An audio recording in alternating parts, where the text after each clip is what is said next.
Hello everyone, welcome back to the channel. So as you were able to see in the thumbnail, my nephew and I had a very good weekend at the Fort Worth Challenge. Not only did both of us make top 64, but I was able to make it all the way to the top 8, where I was able to lock up this guy right here.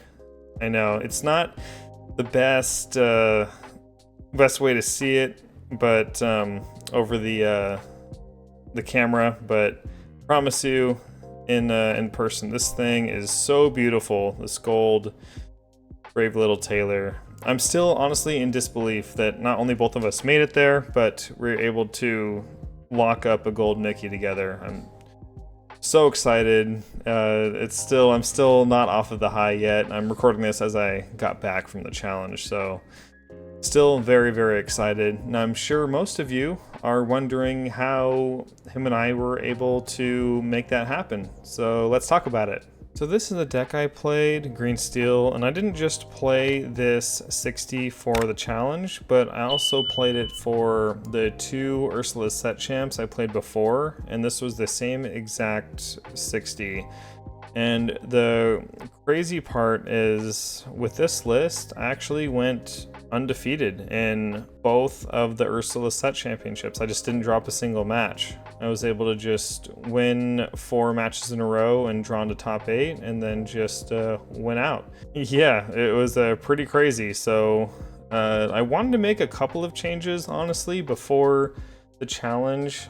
I thought I could have taken out a couple copies of Robin Hood and maybe 1 Sudden Chill, and then add in 2 copies of Baboom and 1 more Flynn. But my nephew and I decided that I just shouldn't make any changes. It performed so well, and it was just like 2 days before the challenge, so we just kept the same 60. But yeah, I really liked this list overall. Most of it is pretty stock. You know, there's like all of these that you have to play 4 of, right? And Diablo, Bucky, Ursula, Diablo. Ursula Deceiver of All actually doesn't need to be a 4 of. I like 4 of it because in certain matchups it's absolutely mandatory to have. Like against Amber or Steel, if you can just go Ursula on 2 into Ursula on 3 and just have this stick, you pretty much just win. Like if she's able to sing Strength of Raging Fire to wipe their board, or Let the Storm Rage On to draw 2 and kill, you know, 1 big thing or 2 small things, it's like, feels unlosable at that point. Yeah, that's why I played 4 of her. Aladdin could have been a 4 of, but I wasn't sure what exactly to cut, and we prefer to have Diablo on 3 anyways, if we don't have the shift. And 2 Flynn Rider, I played 2 just because it's uninkable and you want to have as few uninkables in your deck as possible, but honestly I could have played a 3rd. This card is just so good at closing out the game. Being able to quest for 4 once you discard their whole hand. You can also just eat opposing Diablos in the mirror. Really strong. I could have played a 3rd copy. For Jafar, this doesn't need to be a 4 of, but it's inkable, and it's also really good in the mirror. Being able to take something out and draw a card is really impactful. I'll get to the Cricky in a minute, but yeah, 4 Beast, 4 Robin Hood, those are pretty obvious, need those.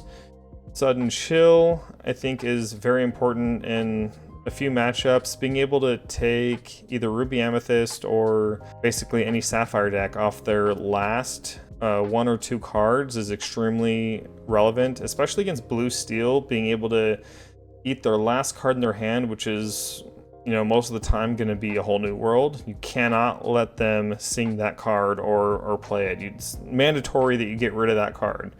The only way you can beat Blue Steel is if you don't let them sing a Whole New World. That it can end up winning them the game on the spot, depending on the board state. But yeah, 4 copies of Let the Storm Rage On, 4 Strength for Raging Fire, and I know a lot of lists are playing only anywhere from 2 to 4 copies of We Don't Talk About Bruno. Typically, they're taking out 2 copies for Along Came Zeus, which is cool when you have either Flynn Rider or Jafar in play, because these 2 can't sing Bruno, but they can sing Zeus. It's cool. I don't like the extra uninkables, and We Don't Talk About Bruno is such an insanely broken card. Like, I just couldn't see myself getting below 4 copies of it. It's just so stupid good. It handles any non-ward character and makes them discard. So it's basically an inkable, singable Dragonfire if they have no cards in hand. And sometimes you just get lucky and, you know, discard the card that you want to discard. So yeah, this card, in my opinion, is a mandatory 4 of in this deck. And then 2 Hidden Cove. There were several green steel decks that had either 0, 2, or even 4, and we're going to get to the 4 of in a minute. I honestly think 2 is what I'm happy with. I'm going to keep it at 2 for my next Ursula set champs. But yeah, this card is pretty powerful in certain situations, being able to save your Diablo from getting brawled. Like when you see your Ruby Amethyst opponent's hand and they have 2 brawls in it, having this and just like getting your Diablos into the cove before you play them just shuts down the brawl, which is really huge. Also, against opposing Diablos, you can put your Diablo in the cove and then take theirs out, which is really powerful as well. You can save your beast from Madame Medusa, so has a lot of really good plays you can make with this card. So I like 2, but 4 just seems unnecessary because it can be a pretty bad top deck in the late game. And yeah, making our way back, actually one more thing is the Flynn Rider. Now, there were some decks playing Donald Duck, and I believe, yeah, Zan Syed's list was playing Donald Duck instead, and I like that because it's not only inkable, right? But it's actually pretty insane in the mirror. If you can just combo off a Bucky into a 3-drop into a Donald Duck, it just, like, it's really hard for your opponent to come back when you're able to make them discard on your turn after you've drawn a card. We'll get into that more in a minute. But Cricky, this card, I love this card. So face value, it doesn't really look that great because it's, you know, not a Floodborn, and this deck doesn't really have a big issue with locations, because we can just typically ignore them and just clear their board and clear their hand, right? That's not necessarily the only reason for this card. We like it because it allows our lower level characters to trade up with characters that actually matter sometimes. If your opponent decides it's go time and turns everything sideways, you can really catch them off guard with the Cricky, and then you just wipe their board and you get to keep your valuable characters while they lose theirs. Also, you know, lets your Robin Hood eat their Robin Hood, which is a pretty big deal. And you know, and when it's left, you have a 3/4 body that quests for 3. You know, so there are several times where this came in handy. I was able to take out a Mr. Shmee and a Cogsworth, and I was left with this card in play while my blue steel opponent was left with nothing. So that was pretty good. If you don't like this card, I understand. It's not a Floodborn, so you lose some synergies there. If you wanted to take this card out, Tinkerbell would be a pretty good replacement. It does, you know, a similar job of, you know, taking out some of their lower level things, eats their Buckies, and, you know, you can finish off something with 2 damage on it from Let the Storm Rage on. That as well can handle the board. I like this card. I'm going to continue playing it for my remaining set champs. So that's this deck. And, you know, I know it's not super important because Bucky's going to be erased pretty soon, but by the time this is uploaded, you still should have some play with this deck and against this deck for a couple more tournaments. So I just want to show you one more list, and the reason why I'm showing you this list is because This is literally the only person that was able to beat me an entire match over the course of the challenge and my 2 set champs. Yeah, and this guy made top 4 in the challenge, I'm not sure. But yeah, we played in top 8, and I was able to actually steal game 1 on the draw, but he just, games 2 and 3. Games 2, the second game wasn't close at all. I just never had a chance the whole way, right? And game 3, it just came down to me having 2 draw steps at a removal spell, and I just couldn't find it. And so I lost.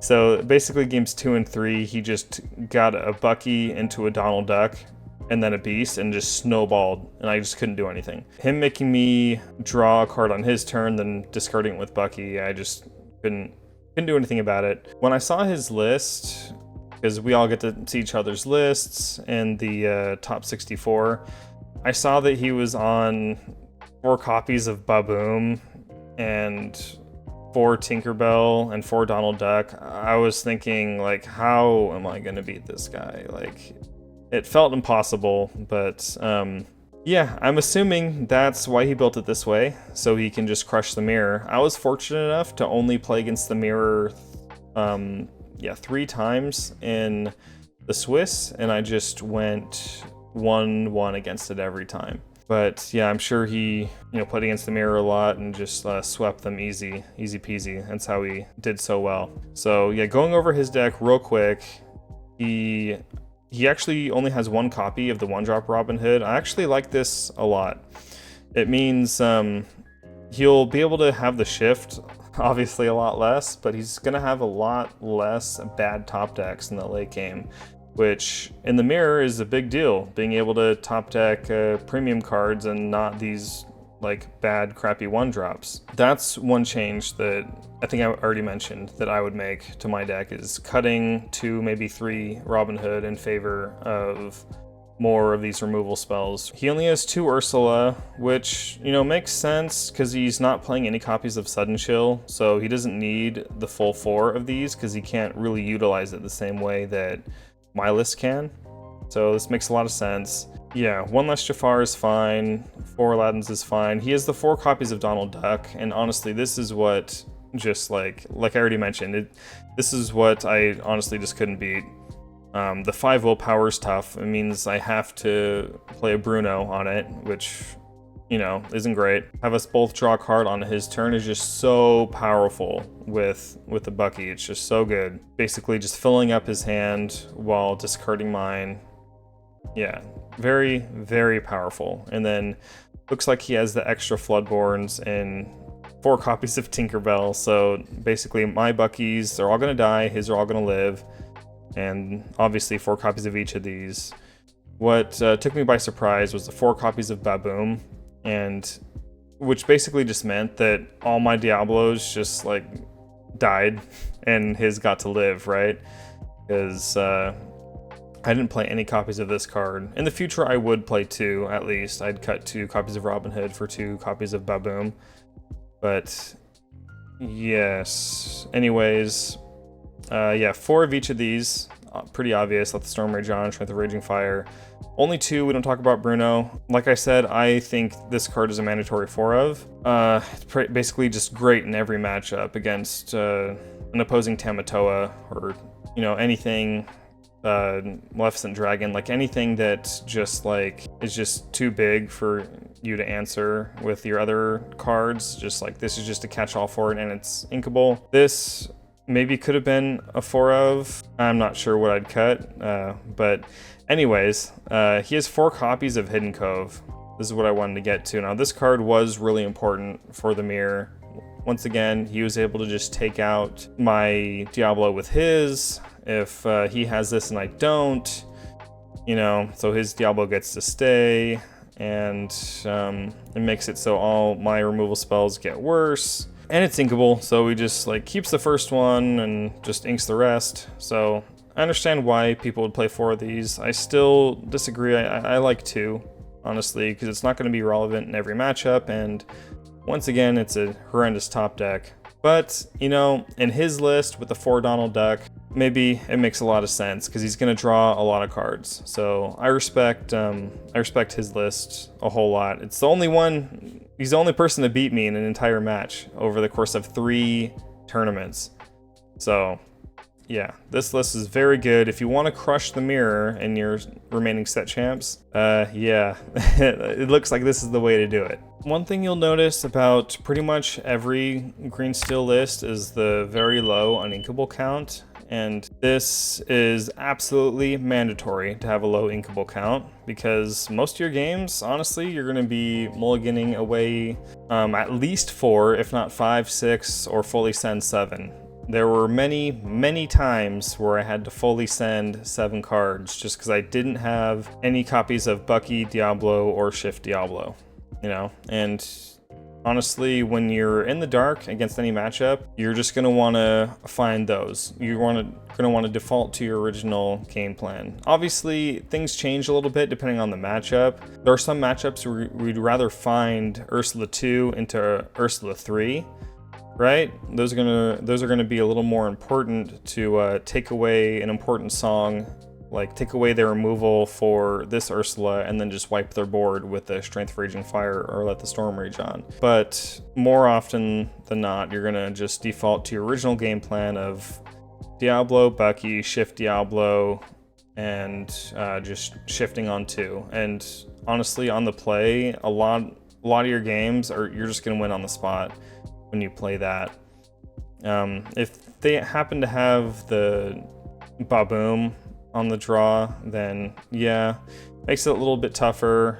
Or if they have Brawl on 3 and you don't have your Hidden Cove, yeah, maybe you'll need to do play something else in order to win, but that's what we're going to be doing. So that's why most of these lists will have a very, very low inkable count, because last thing you want to do is fully send 7 and just find yourself with a hand of all uninkables. Then you just auto lose, right? Yeah, so that's just the in the dark mulligan strategy. And so what I did in the Swiss was, for the die roll, I would just, if I won the die roll, I would choose to go first in the first game.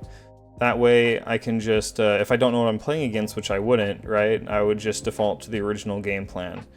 And then for game 2, when I'm on the draw, I can reassess and then mulligan based on what the matchup is. And you know, a lot of the times you're still gonna look for the same thing, right? Like against Ruby Amethyst, you're still gonna want to do the Diablo Bucky Diablo. But like I said, against anything aggressive, like Amber Amethyst or Amethyst Emerald or Amber Steel, those decks you're gonna mulligan a little bit differently. You'd much rather find the Ursula on 2 into the Ursula on 3 and then just be the control deck and then just win the game by sticking this Ursula Deceiver of All and just continue to wipe their board, draw cards, and then just deploy your threats. Yeah, so those are my mulligan strategies, and when I say you fully send 7, you definitely aggressively mulligan. But yeah, when you're on the draw in the mirror match though, it changes quite a bit. When you're on the draw, that's another matchup where I chose to find Ursula into Ursula, take away the removal once again with this one, and then stick this Ursula and kill their Diablo, wipe their board if they have one, if they have a Diablo, and just hope to win the game based off of this card. So yeah, in the Green Steel Mirror, what I ended up doing, which may not be 100% right, but it worked for me, is if they played a Diablo on turn 1, I just didn't play a 1-drop. I typically just inked it. Even if I had the shift combo, it's just bad. The opportunity cost is just not good enough. If they end up shifting and then singing one of these 2 removal spells, it's just not it. It's not worth it, because you're gonna end up having to ink something else that you really don't want to in order to keep developing your board. So in that situation, I typically just inked my 1-drop instead of playing it, and then planned on playing either hopefully going Ursula, on the following turn.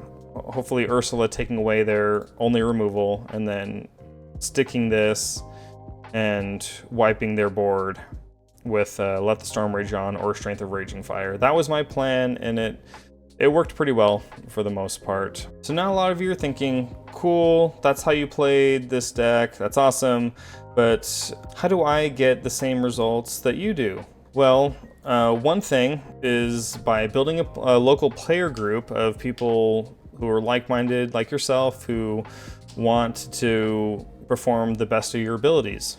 Some of you may have access to that, some of you may not. You know, for me, it is hard for me because I am pretty introverted. It's hard for me to, you know, to make friends with others, but fortunately for me, my nephew does not have this issue, and he was able to help build a local player pool of testing partners. So me, him, and a couple of others just built every deck and just learned as much as we could about the entire meta. And honestly, one thing that we did was we didn't want to play Green Steel or Ember Steel. Honestly, we didn't want to play either of these. I don't like A Whole New World. I think that card is extremely degenerate, and I mean, obviously not as bad as Bucky, right? But I didn't want to play either of these decks, honestly. I wanted to play Red-Blue. Red-Blue was by far my favorite deck so far, honestly.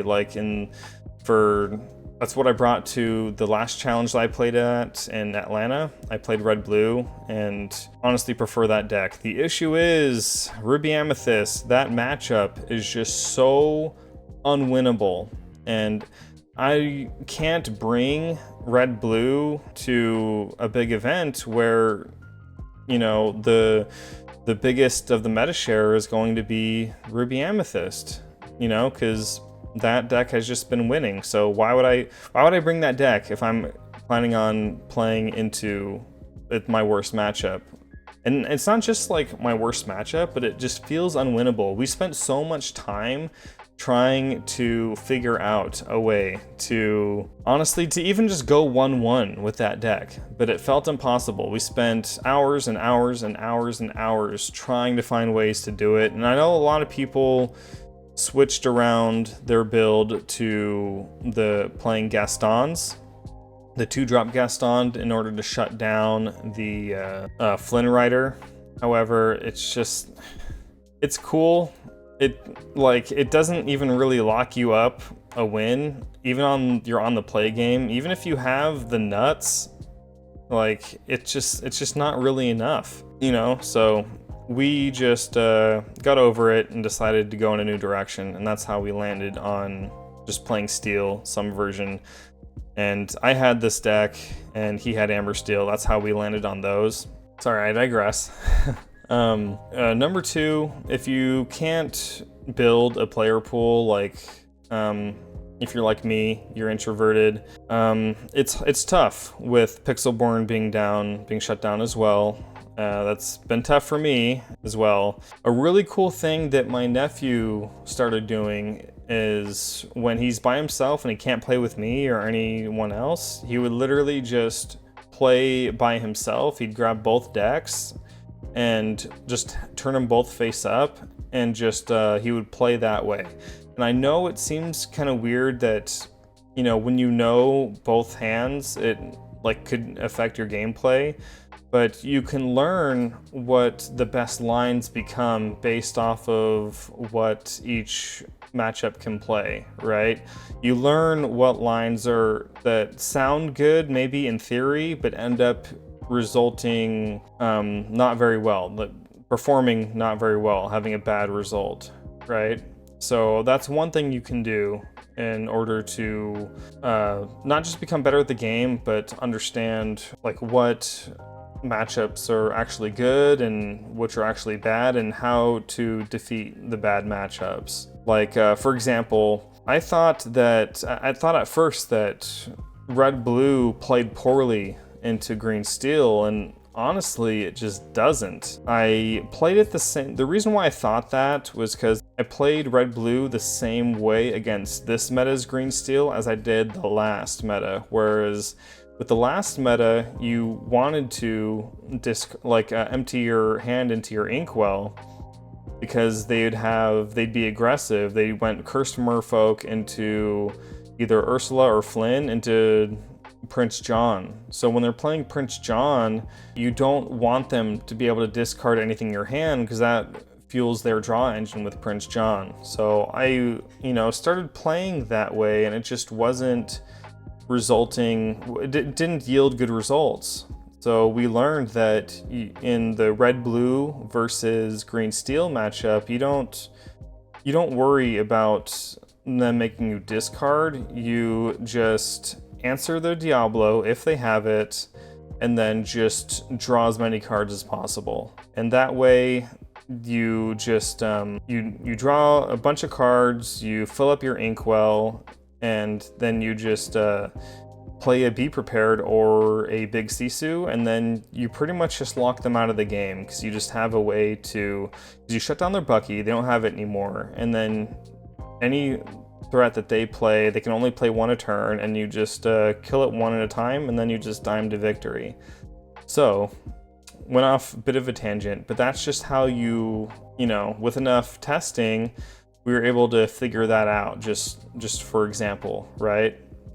And we learned that how to beat that matchup. And actually, it's a pretty good matchup, red-blue into this Bucky list. So you can figure this stuff out with, if you, it's hard for you to make friends, you don't have Pixelborn to practice, you can literally just build 2 decks and then just see what it looks like. Take alternate lines each time and see what it is that is resulting in the whoever wins or loses, right? Like what lines do the most. So that's what we do, and he showed me how to do that, so I do that when I don't have anyone else to play with. Yeah, that I highly recommend doing, but obviously the best thing you can do, like I said, just if you can do it, just build a local group of like-minded individuals who want to win just as much as you do. That's the best way, because it's hard to get all the cards that you need in order to build every deck. I mean, you can just proxy them, but that's very tedious, takes a lot of time. But yeah, if you can find the local group, yeah, that's the best way to go by far. And just to wrap it up, I will be at the challenge in Vegas in September. My nephew and I unfortunately did not make the cut though for the to be competitors in the main event. We just didn't make it fast enough.